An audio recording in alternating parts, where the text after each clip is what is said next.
बच्चों last class में मैं गवर्नमेंट बजट करा रहा था और गवर्नमेंट बजट में जो टॉपिक था शायद आप सभी बच्चों को याद भी होगा। लास्ट क्लास में बेटा हमारा जो टॉपिक कंप्लीट हुआ था कौन सा हुआ था बेटा? रिसिट्स वाला करा रहा था। और रिसिट दो तरीके की होती है, कौन कौन सी होती है बच्चों? रेवेन्यू रिसिट्स और capital receipt. Revenue and capital दोनों रिसिट्स के बारे में मैं आपको बता चुका था। आज मैं उन्हीं से आगे थोड़ा सा बढ़ता हूँ, थोड़ा सा एक बार बहुत जल्दी से रिकॉल करा दूं। जिस बच्चे ने नहीं सुना था एक बार समझने की कोशिश करो। बेटा लास्ट क्लास में हमारा चैप्टर कुछ इस डायरेक्शन में चल रहा था। गवर्नमेंट बजट का मतलब होता है एक ऐसा अकाउंट या एक ऐसी स्टेटमेंट। बेटा गवर्नमेंट बजट एक ऐसा अकाउंट या एक ऐसी स्टेटमेंट होती है जिसमें गवर्नमेंट की एस्टिमेटेड इनकम और गवर्नमेंट के एस्टिमेटेड एक्सपेंडिचर को रिकॉर्ड करा जाता है कि एक फाइनेंशियल ईयर में गवर्नमेंट कितना कमाएगी, कितना खर्चा करेगी। तो मतलब it is the estimated value of estimated income और estimated expenditure during a fiscal year. बच्चों जो रेसिट साइड होती है उसके मैं आपको दो पार्ट्स बता चुका था बेटा। एक बोला था रेवेन्यू रिसिट्स होता है और दूसरी कौन सी होती है बेटा? Capital receipts. बेटा रेवेन्यू रिसिट्स क्या होती है मालूम है? Which neither create any liability nor reduce any assets. ये बेटा लायबिलिटी और एसेट्स को हैम्पर करती है। बच्चों मैंने फिर बोला था ये रेवेन्यू रिसिट्स के दो पार्ट है जो कि हम लोगों ने कवर कर लिए थे। एक होता है बेटा कौन सा? टैक्स रेवेन्यू, और एक क्या बताया था मैंने? Non tax revenue. एक बार फटाफट से इनमें डिफरेंस पढ़ लेते हैं कि टैक्स और नॉन टैक्स रेवेन्यू होता क्या है। वैसे तो आप सभी जानते हैं कि टैक्स रेवेन्यू का मतलब क्या है। बेटा टैक्स रेवेन्यू गवर्नमेंट की वो इनकम होती है जिसमें गवर्नमेंट टैक्सेस के थ्रू कमाती है और ये विदाउट टैक्स एंड ड्यूटीज कमाती है।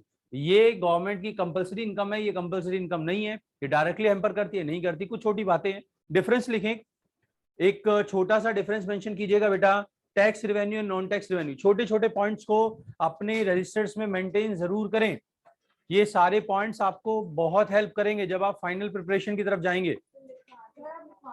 टैक्स एंड नॉन टैक्स दोनों में लिखवा चुका हूं। वो मैंने टैक्स में डिफरेंस नहीं बताया, वो टैक्स के दो पार्ट बताए थे बेटा। अब ऊपर हेडिंग डाल के लिखना tax revenue and non tax revenue. Tax और नॉन टैक्स में क्या डिफरेंस है, बहुत बेसिक सा पॉइंट है। लिखें टैक्स रेवेन्यू क्या है। टैक्स रेवेन्यू की बात मैं कर रहा हूं। टैक्स रेवेन्यू लिखें, it refers to the, tax revenue क्या है? It refers to the sum total of receipts, it refers to the sum total of receipts from taxes and other duties. Sum total, हाँ, it refers to sum total of receipts from taxes and other duties imposed by the government. Tax and other duties imposed by the government. Imposed by the government. वहां पर लिखिएगा non tax में it refers to the receipt of government, it refers to the receipts of government from all sources, it refers to the receipt of government from all sources other than tax and duties, from all sources other than tax and duties, all sources other than tax and duties. बच्चों एक बात बता दूं, tax revenue जो होता है वो compulsory होता है, जो गवर्नमेंट लेता है, बट इसके ऊपर कोई कंपलसरी जरूरी नहीं है कि पब्लिक के ऊपर इंपोज करा जाए। अगर मैं गवर्नमेंट के डिपार्टमेंट की सर्विस नहीं लूंगा, क्या उनको फी पे करूंगा बेटा? नहीं करूंगा, बट मुझे इनडायरेक्ट और डायरेक्ट टैक्स तो क्या करना पड़ेगा? पे करना ही पड़ेगा। तो लिखिए छोटा सा सेकंड पॉइंट, टैक्स रेवेन्यू में लिखिएगा it is compulsory payment. Tax revenue बेटा क्या है? It is a compulsory payment imposed by the government. It is a compulsory payment imposed by the government. It is compulsory payment imposed by the government. वहां पर लिखना it is not compulsory payment. ये कोई compulsory payment नहीं है. It is not a compulsory payment. Third point. तीसरा point, एक compulsory है और दूसरा कंपल्सरी नहीं है। Point number third, tax revenue का बेटा, क्या टैक्स रेवेन्यू से कोई डायरेक्ट बेनिफिट मिलता है? नहीं मिलता। गवर्नमेंट को हम टैक्स पे कर देते, क्या पर्सनली गवर्नमेंट हमें पर्सनल पे करती है? कुछ नहीं करता, वो ओवरऑल सोसाइटी के लिए करती है। इसका कोई डायरेक्ट बेनिफिट नहीं है। और इसका क्या है बेटा? डायरेक्ट बेनिफिट मिलता है। मैं गवर्नमेंट को फी दूंगा तो बदले में मुझे सर्विसेज मिलेगा। लिखना बेटा no direct benefit is received, tax revenue की मैं बात कर रहा हूं, no direct benefit is received from the government in exchange of tax paid, no direct benefit is received, no direct benefit is received from the government in exchange of tax paid, no direct benefit is received from the government in the exchange of tax paid। वहां पर क्या लिखोगे, या फिर ये लिख सकते हो it is paid in exchange of service received, it is a paid in exchange of service received. भाई साहब ये तो मिलता ही सर्विस के बदले में, मतलब आपको फ्री में नहीं मिलता। आइए हम लोग गुड इवनिंग आगे बढ़ते हैं। चलते हैं बच्चों, आज हम लेकर चलते हैं कहानी को अपनी कैपिटल रिसिट सर्विस। बच्चों सभी ध्यान दें, बातचीत पर अपना टाइम वेस्ट ना करें।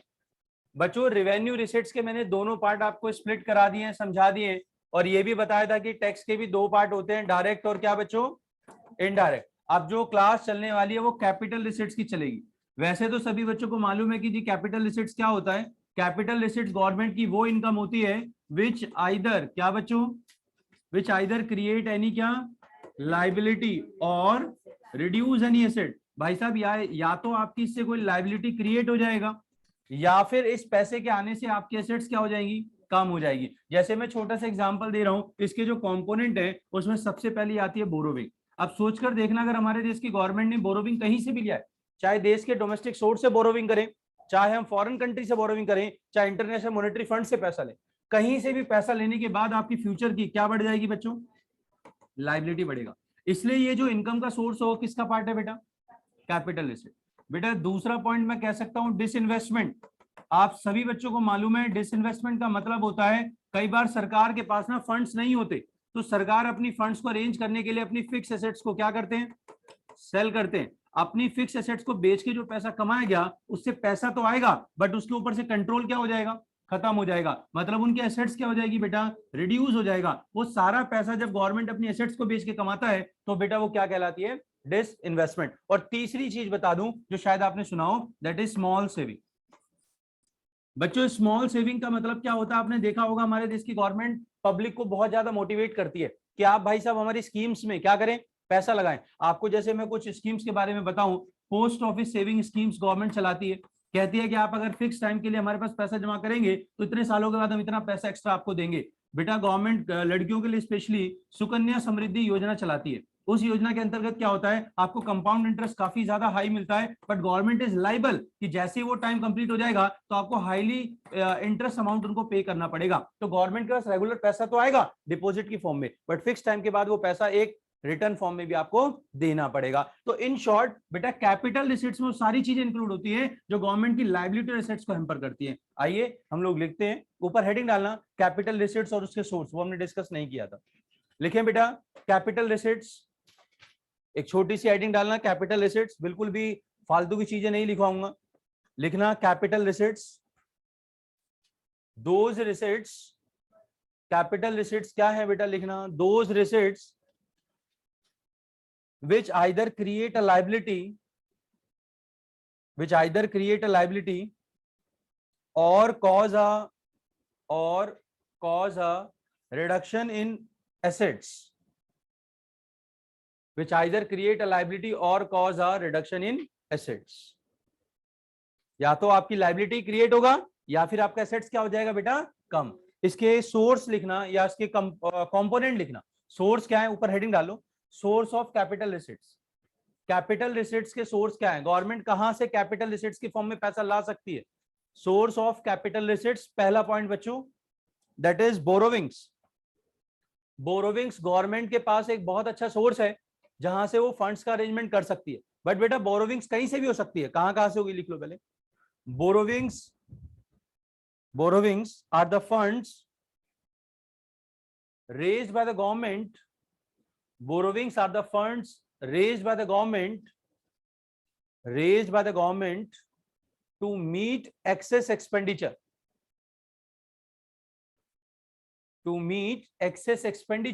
सरकार के जो ज्यादा खर्चे हो रहे हैं उनको पूरा करने के लिए उधार लेता है। कहां से ले सकता है, लिखो government borrow from government borrow from public, इसी के आगे कंटिन्यूटी में, गवर्नमेंट बोरो फ्रॉम पब्लिक, सरकार से ले सकता है, सॉरी पब्लिक लोगों से ले सकती है, government borrow from public, comma RBI, कई बार गवर्नमेंट को रिक्वायरमेंट होती है तो रिजर्व बैंक ऑफ इंडिया से फंड्स ले लेती है, फॉरेन गवर्नमेंट शेयर इशू कर गई या फिर कोई ऑल्टरनेटिव चीजों को लाकर मार्केट में, पब्लिक डिपॉजिट भी एक सोर्स है, करेक्ट। हाँ लिखना बेटा, public, Reserve Bank of India, foreign government, government borrow from public, comma क्या बोला, आरबीआई, थर्ड क्या था बेटा, फॉरेन गवर्नमेंट, या फिर फोर्थ लिख लो international financial institutions, international financial institution, ये वो तरीके हैं जहां से गवर्नमेंट पैसा ले सकती है, बट हाँ वर्ल्ड बैंक हो गया आपका, आईएमएफ हो गया, या कुछ भी दूसरे देश का वित्तीय बैंक वगैरह। सेकंड लिखना बेटा, सेकंड पॉइंट, बेटा रुक जाओ एक बार प्लीज, हाँ क्या कह रहे हो,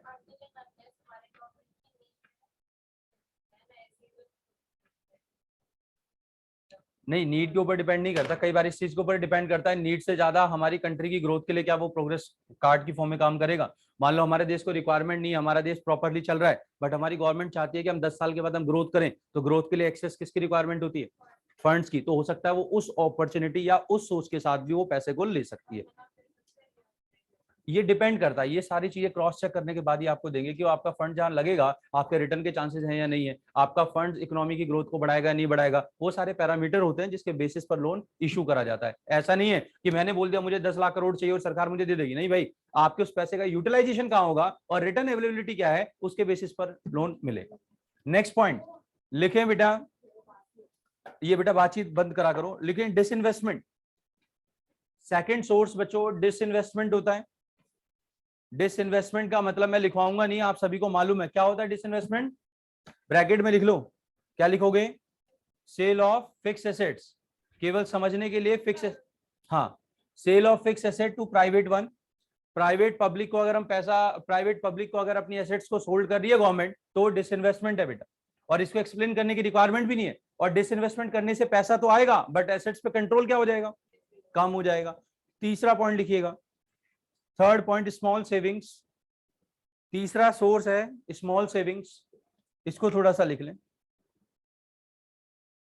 it refers to fund, small savings क्या है बच्चों, it refers to funds raise from the public,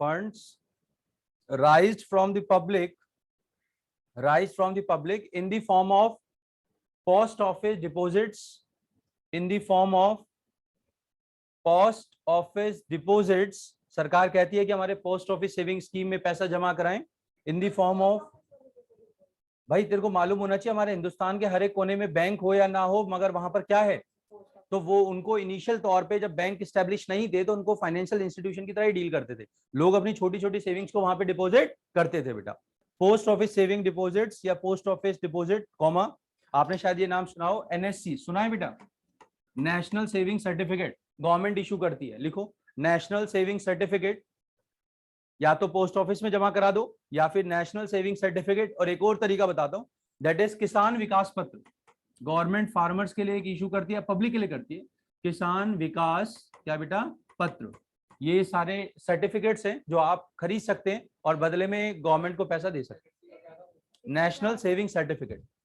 किसान विकास पत्र, ठीक है, they are treated as a capital receipts, किसान विकास पत्र, they are treated as a capital receipts as they leads to increase liability, they are treated as a capital receipts, future में तो देना है ना, पब्लिक ने आपको डिपॉजिट कर दिया बट एक सर्टेन टाइम के बाद government is liable to pay the amount with interest, तो government taken a liability to pay out the amount, that's why they create the liability. Repeat करता हूं, they are treated as a capital receipts as they leads to increase liability या as they create liability, कुछ भी लिख सकते हैं बेटा। एक लास्ट रह गया, इसका लास्ट सोर्स बता देता हूं, that is recovery of loan, fourth point जो है कैपिटल रिसीट्स का, that is recovery of loan. इस टर्म को सुनने के बाद आपको क्या लग रहा है, रिकवरी ऑफ लोन का मतलब क्या है, रिकवरी ऑफ लोन का मतलब क्या है कि हमने किसी को लोन दिया हुआ था और हमें वो पैसा मिल गया। पैसा मिला है तो फंड आए हैं, गया है। फंड आएगा तो हमारी इनफ्लो क्या हो जाएगा, बढ़ जाएगी, बट फ्यूचर की इनकम एसेट्स कम हो जाएगा। लेकिन कह रही है कैसे एसेट्स कम हो जाएगा भाई रिकवरी ऑफ लोन से एसेट्स कम होगी या नहीं होगी, कैसे होगी? वो कर्जा दे दिया है तो फ्यूचर के लिए तो नहीं मिलेगा ना उसे, इसलिए वो पार्ट है। लेकिन छोटी सी स्टेटमेंट, रिकवरी ऑफ लोन बताता हूं। एक बात बताओ, मैं मान लो केंद्र सरकार हूं, सभी बच्चे एक एग्जांपल को समझिएगा, बाद में नोट करना कोई जरूरी नहीं है। मैं हूं सेंट्रल गवर्नमेंट और आप सभी स्टेट गवर्नमेंट हो, डिफरेंट डिफरेंट स्टेट के सीएम हो। सपोज दैट मैंने क्या करा, आप सबको फंड दिया हुआ था, आप मुझे मंथली ईएमआई दे रहे थे, मेरे पास रेगुलर इनकम आ रही थी। अब क्या हुआ, तुम लोगों से सारा पैसा मुझे मिल गया, क्या हर मंथ अब जो पैसा आना था वो आएगा? तो मेरे फ्यूचर की जो एसेट सोर्स है वो क्या हो जाएगी, कम हो जाएगा। वो पॉइंट यहां पर लिखा हुआ है, रिकवरी ऑफ क्या बेटा, लोन। लिखो इट, हाँ, कैपिटल रिसीट्स का फोर्थ पॉइंट है recovery of loan that directly reduce the level of assets. But इतना लिख लो, that directly reduce the level of assets, तो देखो अभी तक की कहानी अगर आपको समझ नहीं आई है, बहुत सारे पॉइंट्स आपसे पूछे जाएंगे, मैं आप लोगों से अब यही डिस्कस करने वाला हूं। सभी बच्चे ध्यान देना। बच्चों बजट रिसीट्स के दो पार्ट मैंने बता दिए, थोड़ा सा आंखें खोलकर समझे, क्योंकि आइडेंटिफिकेशन वाला क्वेश्चन पक्का आएगा। अगर आइडेंटिफिकेशन नहीं आता तो डिफरेंसेस आते हैं बेटा बजट रिसीट्स के दो पार्ट होते हैं, एक कौन सी इनकम होती है, रेवेन्यू रिसीट, और दूसरी क्या होती है, कैपिटल रिसीट। याद केवल ये रखना है, यहां पर जो आएगा वो क्या आएगा, नाइदर क्रिएट एनी क्या बेटा, और रिड्यूस एनी, मतलब ये हैम्पर नहीं करता और ये करता है। ठीक है, अब इन्हीं दोनों पॉइंटों को सोचकर जो मैं आपसे आइडेंटिफिकेशन पूछूंगा, आप उस पर रिस्पॉन्स करने की कोशिश करना। पॉइंट नंबर 1, पहला क्वेश्चन आपसे है, लोन फ्रॉम वर्ल्ड बैंक कौन सी इनकम है, क्या ये इनकम है? पहले आप ये सोचो, क्या ये इनकम है? हम लोगों ने वर्ल्ड बैंक से उधार ले लिया, पैसा तो आ गया, तो कौन सी साइड होगा, कैपिटल रिसीट्स होगा, क्योंकि इससे क्या क्रिएट हो रही है, हाँ, लायबिलिटी होगा। Next point, income tax receive by the government, revenue receipts है, और रेवेन्यू में भी किसका पार्ट है, हाँ बेटा। नेक्स्ट पॉइंट है, profit of public sector undertaking, सरकारी कंपनियों को प्रॉफिट मिला है, रेवेन्यू रिसीट। नॉन टैक्स, याद करो रेवेन्यू के भी दो पार्ट थे ना बच्चों, टैक्स रेवेन्यू और क्या बेटा, तो नॉन टैक्स प्रॉफिट वगैरह इसका पार्ट है। Next point, dividend on investment made by the government, dividend on investment made by the government, revenue है, प्रॉफिट डिविडेंड सब नॉन टैक्स रेवेन्यू का पार्ट है। नेक्स्ट पॉइंट, क्यों बेटा, डिविडेंड मिलने से सरकार की कोई लायबिलिटी थोड़ी है, सरकार ने एक्स्ट्रा प्रॉफिट कमा लिया है, प्रॉफिट का पार्ट ही तो डिविडेंड होता है, गवर्नमेंट कमा रही है तो कोई फ्यूचर में लायबिलिटी है, एसेट थोड़ी कम हो रही। नेक्स्ट पॉइंट सुनना, fee of government college, government college की फी मिली है, नॉन टैक्स रेवेन्यू का पार्ट है, क्या बताया था, फी फाइन एस्टीट, ये आया था ना। Next point, interest receive on loan, capital कहां से, इंटरेस्ट रिसीव ऑन लोन, कुछ नहीं बोला, केवल ये लिखा है इंटरेस्ट रिसीव ऑन लोन, सरकार को इंटरेस्ट का पैसा में, रेवेन्यू होगा, इंटरेस्ट का पार्ट कह रहा हूं मैं, मेन प्रिंसिपल अमाउंट की बात ही नहीं कर रहा। Interest, recovery of loan and interest receive on loan दो अलग चीजें नहीं है। तूने बोला मैंने 5 लाख का लोन दिया था और ये बोल रहा हूँ 2000 रुपए महीना मिल रहा है, 2000 रुपए जो महीना मिल रहा है वो रेगुलर नेचर की इनकम है, नहीं है ना बेटा, और जो टोटल अमाउंट है वो डिफरेंट चीज होती है ना, वो रिकवरी ऑफ लोन में हो, जब 5 लाख मिल जाएगा वो कैपिटल रिसीट्स है, पूरा अमाउंट मिलेगा। बट इंटरेस्ट मिल रहा है वो तो पार्ट पेमेंट है और हर मंथ मिल रही है, रेगुलर नेचर का है, इसका एग्जांपल होगा। तो मेरे हिसाब से टैक्स नॉन टैक्स सबको क्लियर हो चुका है, कोई दिक्कत है नहीं। चलो सर, इनकम की साइड आपने क्लियर कर ली, अब हम लोग चलते हैं थोड़ा सा आगे। मैंने बोला था बजट के दो साइड होती है, इनकम और क्या बेटा, एक्सपेंडिचर। गवर्नमेंट की जैसे इनकम के दो सोर्स है ना बेटा, वैसे ही गवर्नमेंट के खर्चे भी दो तरीके के ही है। गवर्नमेंट ने अपने खर्चों को भी दो पार्टों में बांटा है, क्योंकि इनकम भी दो तरीके से मिलती है, एक होता है रेवेन्यू एक्सपेंडिचर और दूसरा क्या है, कैपिटल एक्सपेंडिचर। बच्चों याद रखना, जैसे मेरी इनकम दो तरीके की है वैसे एक्सपेंडिचर भी दो पार्ट में स्प्लिट हो जाते हैं। रेवेन्यू एक्सपेंडिचर क्या है, पहले पॉइंट से ही चीजें क्लियर कर लेना। ताकि बाद में कंफ्यूजन ना रहे, विच नाइदर क्रिएट एनी क्या बेटा assets nor reduce any liability. याद करो वहां पर मैंने क्या लिखा था, विच नाइदर क्रिएट एनी लाइबिलिटी। थोड़ा सा रिवर्स है, ये ऐसा एक्सपेंडिचर, ये ऐसा खर्चा है गवर्नमेंट का जिससे ना तो सरकार की कोई एसेट क्रिएट होने वाली है ना ही लाइबिलिटी कम होने वाली है। बट यहां पर बेटा नाइदर की जगह क्या है, इधर, या तो इससे गवर्नमेंट की कोई एसेट्स क्रिएट होगा या बेटा लाइबिलिटी कम होगा। मैं छोटा सा एग्जांपल दे रहा हूं, मान लो सरकार ने सैलरी पे कर दी जो गवर्नमेंट डिपार्टमेंट में काम कर रहे थे, तो सैलरी पे करने से क्या गवर्नमेंट की कोई एसेट या लाइबिलिटी हेम्पर हो रही है? नहीं हो रहा। ये कौन सा खर्चा माना जाएगा? रेवेन्यू। बट गवर्नमेंट ने क्या करा, कंस्ट्रक्शन ऑफ स्कूल बिल्डिंग, एक बेटा स्कूल बिल्डिंग पे बनाने पे 2 करोड़ रुपए खर्च कर दिए, तो उसके खर्च करने के बाद गवर्नमेंट की एसेट्स क्रिएट हो गया। या फिर मान लो पेमेंट कर दी लोन की, तो उससे लाइबिलिटी क्या हो जाएगी? कम। मतलब आप खर्चे को देखना कि वो खर्चा एसेट लाइबिलिटी इफेक्ट कर रहा है या नहीं कर रहा। एसेट लाइबिलिटी इफेक्ट होता है तो क्या कहलाएगा बेटा? वो कैपिटल। और नहीं होता है तो क्या कहलाएगा? दूसरी बात, ये गवर्नमेंट का रेगुलर खर्चा है। कैसा खर्चा है बेटा? मतलब बार बार सरकार को चलाने के लिए करना पड़ता है। बट बेटा कैपिटल रिसीट्स कोई रेगुलर खर्चा नहीं है, बल्कि कैसा खर्चा है बेटा? इररेगुलर। एक और बात समझिए, पॉइंट नंबर 3 कि बेटा रेवेन्यू एक्सपेंडिचर के लिए जो फंड्स रेज करे जाते हैं, फंड्स आता है वो कहां से आता है बेटा? रेवेन्यू। कहां से बेटा? रिसीट से। और कैपिटल एक्सपेंडिचर के लिए फंड्स कहां से अलॉट होते हैं बेटा? कैपिटल रिसीट से। फिर इनके एग्जांपल मैं शेयर करूंगा। छोटा सा डिफरेंस है, ऊपर हेडिंग डालो, लिखना बेटा बजट एक्सपेंडिचर। पहले इसके बारे में थोड़ा सुन लेते हैं ये क्या है, फिर दोनों के पार्ट हम करते हैं। लिखो बजट एक्सपेंडिचर क्या है बच्चों, 1 मार्क में कई बार पूछ लिया जाता है। बजट एक्सपेंडिचर लिखे, it refers to the estimated expenditure of the government, it refers to the estimated expenditure of the government, it refers to the estimated expenditure of the government during a given fiscal year, it refers to the किसका? fiscal year, financial year बेटा 1 अप्रैल से 31 मार्च। estimated expenditure of the government during a given fiscal year, financial year। Direct ही आप difference लिख लो ताकि आपका separate आपको ना करना पड़े। लिखे during a fiscal year, financial year. फिर बेटा 2 पार्ट्स में हो जाता है, रेवेन्यू और क्या? कैपिटल। बीच में एक लाइन खींचो, अपने रजिस्टर में एक डिफरेंस लिखना, रेवेन्यू एक्सपेंडिचर और कैपिटल एक्सपेंडिचर। अभी समझाया मैंने, अभी हम लोगों ने शेयर किया बेटा। चलो हम लोग आगे बढ़ते हैं बच्चों, ध्यान देना। हेडिंग डालो, लिखो revenue expenditure and capital expenditure.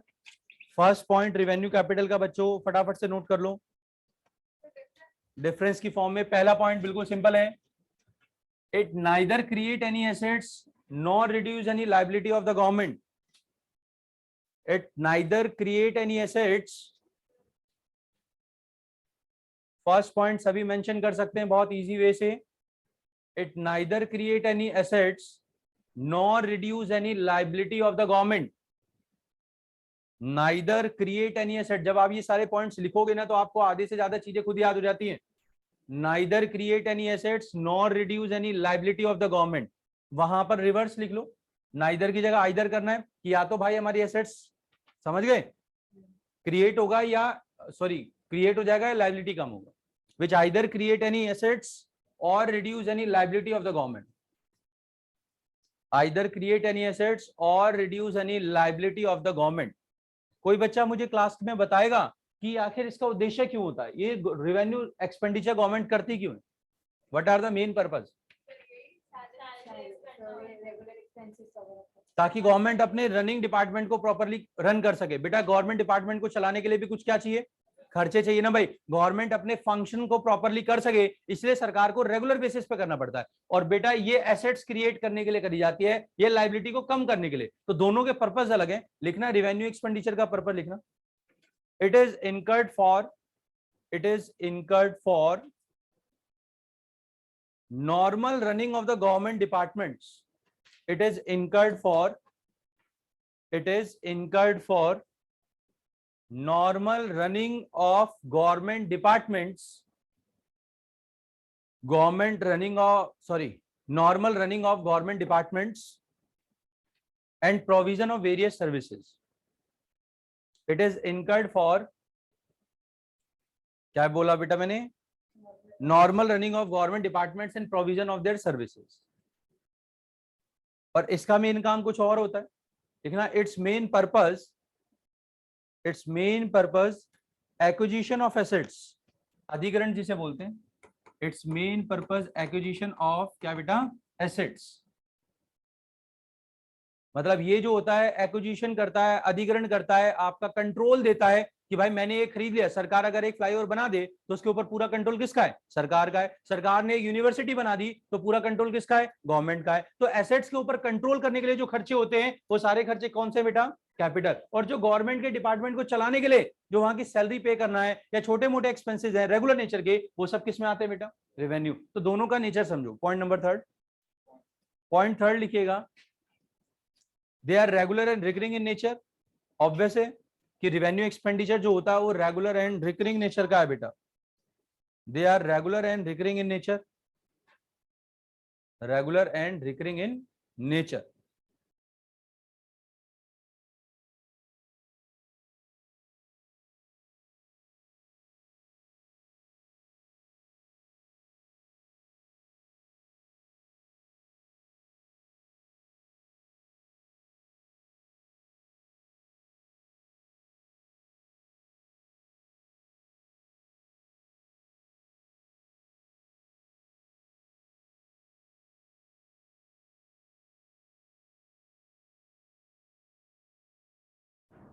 Next point लिखिएगा, एग्जांपल लिखो, सैलरी पेंशन, लिखिए बेटा सैलरी और क्या बेटा, पेंशन। हाँ रेवेन्यू का लिख लो पहले, सैलरी और क्या बेटा, पेंशन। वहां पर लिखना कंस्ट्रक्शन ऑफ स्कूल बिल्डिंग, वो रेगुलर एंड रिकरिंग नेचर है, वो irregular and non recurring nature है बेटा, वो बार बार करने वाला तो होता ही नहीं है। ठीक है, सैलरी पेंशन इंटरेस्ट जो रेगुलर बेसिस पे गवर्नमेंट को देना ही पड़ता है, उसका लिखो बेटा repayment of borrowings. Repayment of borrowing समझ रहे हो, एक था रिकवरी ऑफ लोन और ये क्या है बेटा, रीपेमेंट और रिकवरी में डिफरेंस होता है, कैपिटल है। रीपेमेंट ऑफ बोरोविंग और expenditure on construction of flyover school, जो भी लिखना है आपको, राइट। दोनों पॉइंट क्लियर हो गए, किसी को कोई डाउट है, नहीं। चलो सर आगे बढ़ते हैं, थोड़ा सा ध्यान देना सभी बच्चे। मैंने अभी तक दो बातें बताई हैं कि एक्सपेंडिचर दो तरीके के होते हैं, कौन कौन से होते हैं बेटा, अरे जल्दी अपनी नोटबुक निकालो, एक बार 2 मिनट में रीड करो, इससे रिलेटेड क्वेश्चन पूछने वाला हूं। दो तरीके के एक्सपेंडिचर थे, हाँ जी बेटा, दो तरीके के एक्सपेंडिचर थे, रेवेन्यू और क्या बेटा, कैपिटल। रेगुलर कौन सा था, रेवेन्यू रेगुलर था, इसका मीनिंग क्या होता है, बार बार पे करना तो होता है इसका, या तो एसेट्स क्या करेगा ये, क्रिएट करेगा, या फिर, समझ गए। तो बेटा इससे थोड़ा सा हम आगे बढ़ते हैं, अब आपसे कुछ पॉइंट्स पूछ रहा हूँ। सब्सिडीज बताओ भाई, कौन सा है, रेवेन्यू है कैपिटल है, पक्का, क्यों, बदतमीज पीछे से बोला, हाँ क्या बेटे, वाह, गवर्नमेंट सब्सिडी रेगुलरली मिलती है बंदों को, रेवेन्यू एक्सपेंडिचर है बेटा, कैपिटल कहां से आएगा, उनकी कोई एसेट थोड़ी क्रिएट हो रही है। सब्सिडी देना तो फालतू का बर्डन है गवर्नमेंट को, जो रेगुलर बेसिस पे देना ही पड़ता है। लाइबिलिटी कैसे बढ़ गई, कुछ नहीं बढ़ी, ना मिल रहा है ना, वो तो बस समाज सेवा के लिए कर रहे हैं। ठीक है, नेक्स्ट पॉइंट लिखना, construction of school building capital है, रीपेमेंट ऑफ लोन कैपिटल है। नेक्स्ट पॉइंट बेटा, amount borrow from USA repaid capital है। Expenditure on construction of taxes, taxes के ऊपर सरकार ने खर्चा किया,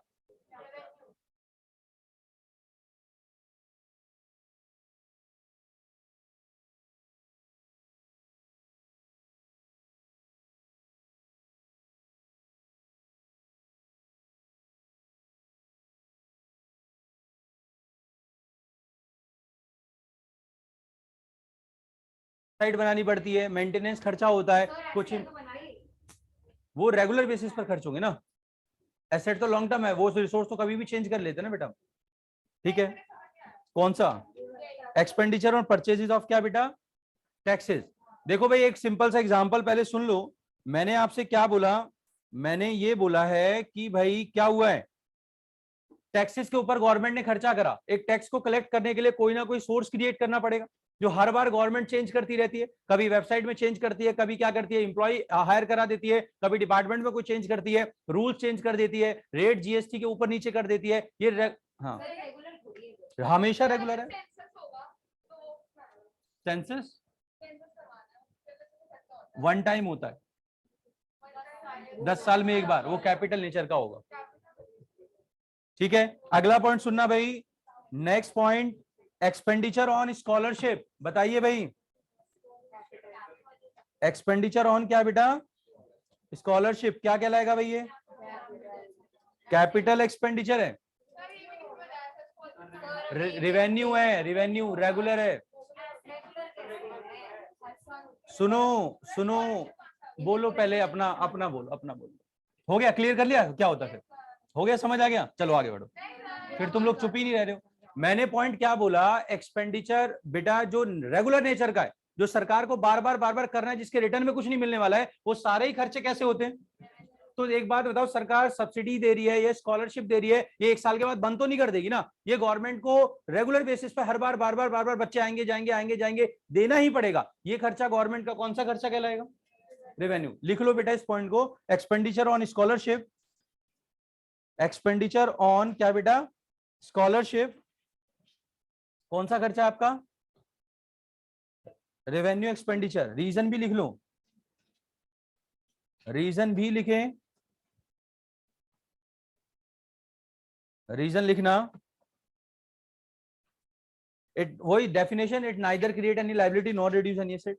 राइट, तो आपको मेरे को लगता है यहां तक की कहानी सबको समझ आ गई होगी, रेवेन्यू एक्सपेंडिचर। कोई बच्चा जिसे डाउट है? नहीं है। आइए सर आगे बढ़ते हैं। अभी देखो ये फ्लो चार्ट चैप्टर का मेन है, फ्लो चार्ट बेटा। सभी बच्चे ध्यान देना, हम इस सीक्वेंस में चल रहे हैं। मैंने आपको बताया था कि जी गवर्नमेंट बजट क्या है, फिर मैंने कहानी स्टार्ट करा जी गवर्नमेंट बजट के दो स्प्लिट पार्ट है, इनकम का भी है और खर्चे का भी है। तो इनकम के भी दो पार्ट मैंने डिस्कस कर दिए थे, रिवेन्यू और क्या बेटा?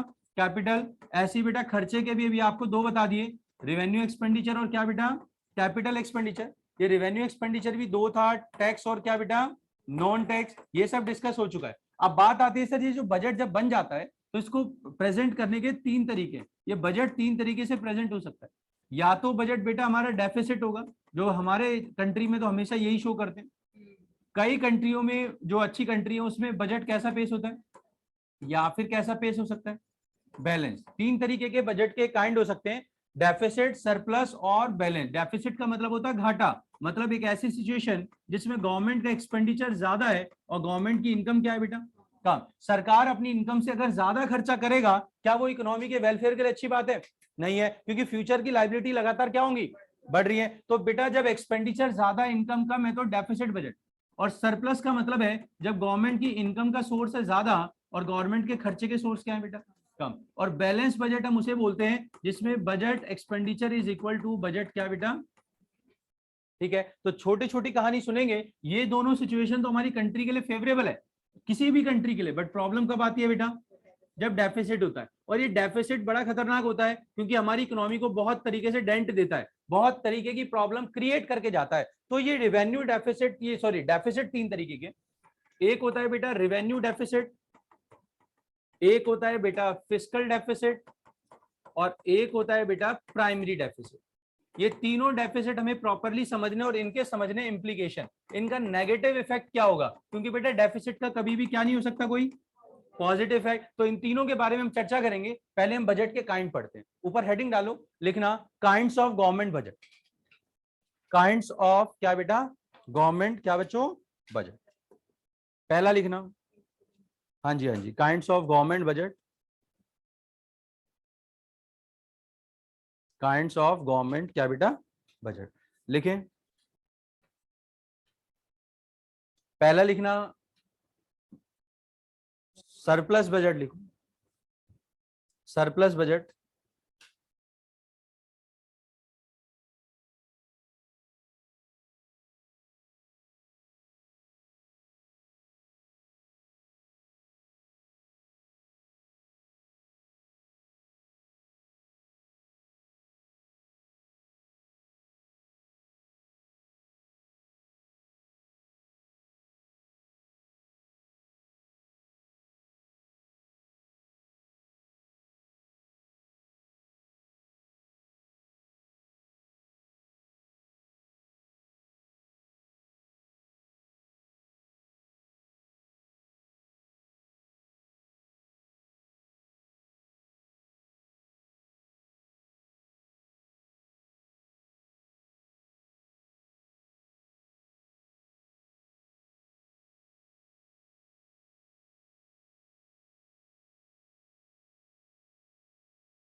हाँ भाई चलो बेटा लिखना काइंड्स ऑफ गवर्नमेंट बजट। पहला क्या पॉइंट बोला मैंने, सरप्लस बजट लिखना बेटा। सरप्लस होता क्या है सबको तो पता ही है वैसे तो, लिखें इट मींस क्या बेटा, ये पेज बुक में ढूंढते हो बेटा आप, कहाँ लिखा है? अच्छा अच्छा, अगली बार से मार्क कर दूंगा बेटा, दे दिया करो है। लिखो हाँ, नहीं नहीं उठाओ उठाओ बेटा, फोन आया दीदी का, भैया का, उठा लो बात करो, मोहब्बत बरस रही होगी, करो करो। बच्चों के फोन बहुत आते हैं सीरियसली, बच्चे मतलब मेरे भी आते हैं, मैं उस चीज को डिनाई नहीं कर रहा हूँ, बट आप क्लास के दौरान, अभिज्ञा समझदार बच्ची है, अभिज्ञा जानती है कि कोई फायदा नहीं, क्लास में थोड़ा पढ़ना चाहिए, इसलिए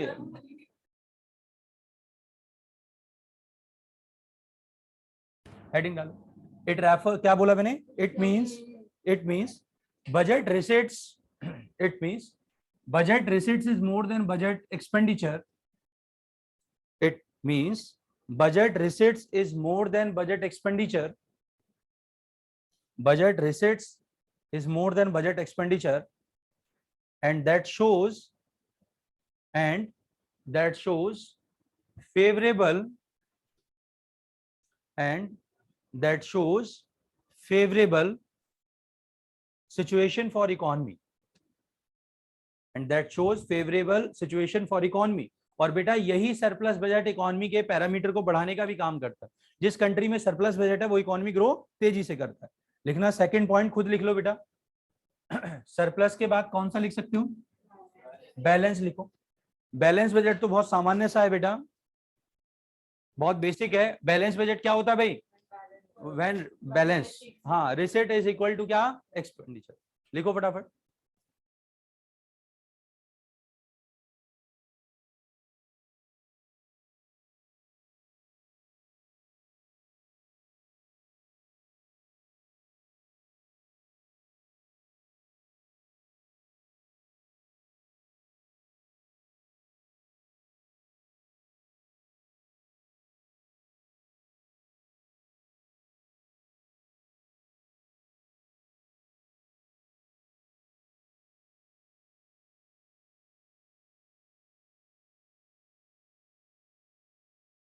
करता है बट वो अच्छी बात तो है, अच्छी समझे नहीं, इन्फ्लेशन को तुम कंट्रोल कर सकते हैं। लोगों के पास पैसे ही ना हो तो वो एक डेंजरस सिचुएशन, एक्सेस पैसा होगा। हाँ, बैलेंस मतलब जिसमें बजट रिसीट इज इक्वल, वो स्टेबल होता है क्या, बैलेंस स्टेबल होता है नहीं। गुड बेटा, बहुत अच्छे बच्चे पढ़ रहे हैं। कह रही कौन सा चैप्टर है, मोह माया।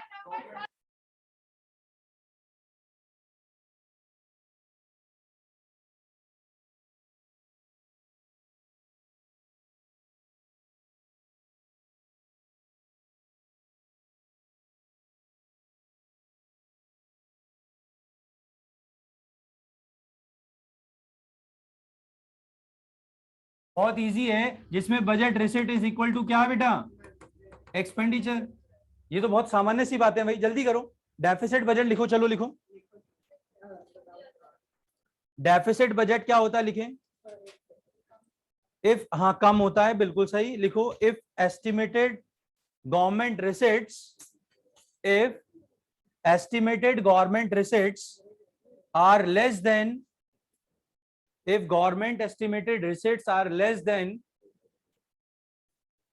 estimated government expenditure, if क्या बेटा, estimated government receipts, हाँ हाँ पूरा बजट ही एस्टिमेटेड होता है बेटा,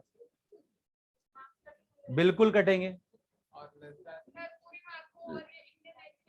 बेटा, रोते रहो नहीं, ऐसा नहीं है। लिखे government receipts are less than government expenditure. It shows क्या शो करता है बेटा, ये अनफेवरेबल कंडीशन फॉर इकोनॉमी। ये हमारी कंडीशन के लिए अनफेवरेबल है और ये इकोनॉमी को किसी भी तरीके का बेनिफिट नहीं देता, बल्कि सिचुएशन खराब ही करती है। ठीक है, अनफेवरेबल सिचुएशन फॉर इकोनॉमी। आइए फटाफट मैं तीनों की डेफिनेशन बता दूं कि सर ये जो घाटा होता है इकोनॉमी को, जो लॉस होता है, वो इकोनॉमी के लिए बिल्कुल भी अच्छी बात नहीं है। तो बच्चों ध्यान देना, सभी बच्चे ध्यान दें, ये जो मैंने आपको डेफिसिट बजट बताया, सर डेफिसिट बजट वो होता है जिसमें गवर्नमेंट का बजट एक्सपेंडिचर ज्यादा होता है बजट रिसीट से।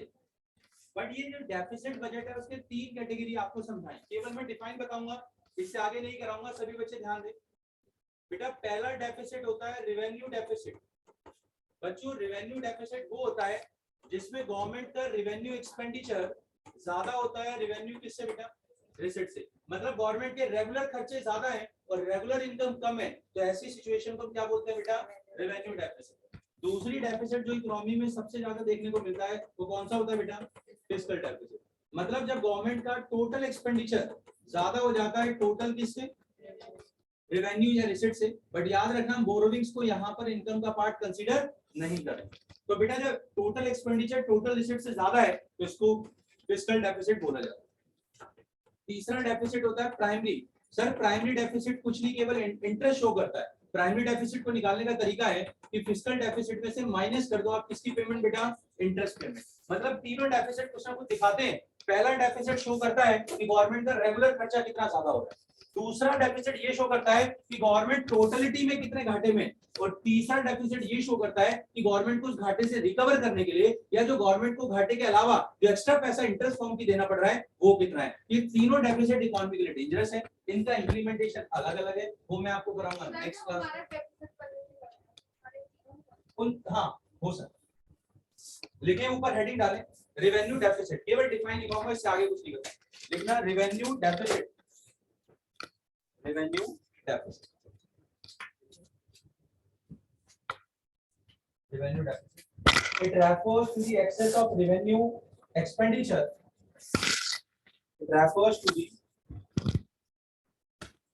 It refers to the excess of revenue expenditure over the revenue receipts. Revenue expenditure over the revenue receipts.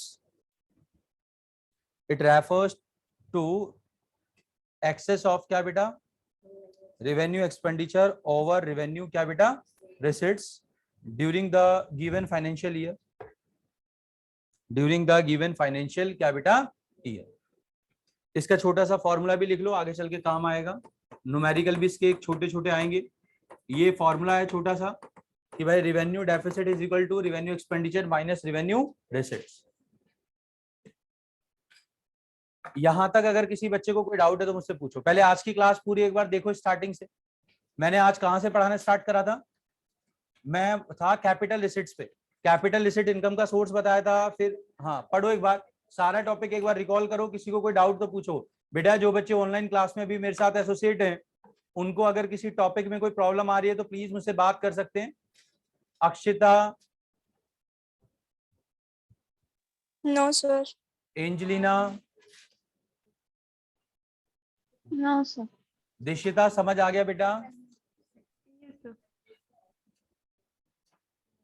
चलो इतना पढ़ो फिर आगे करेंगे। आप लोग फटाफट निकालें भाई सभी बच्चे।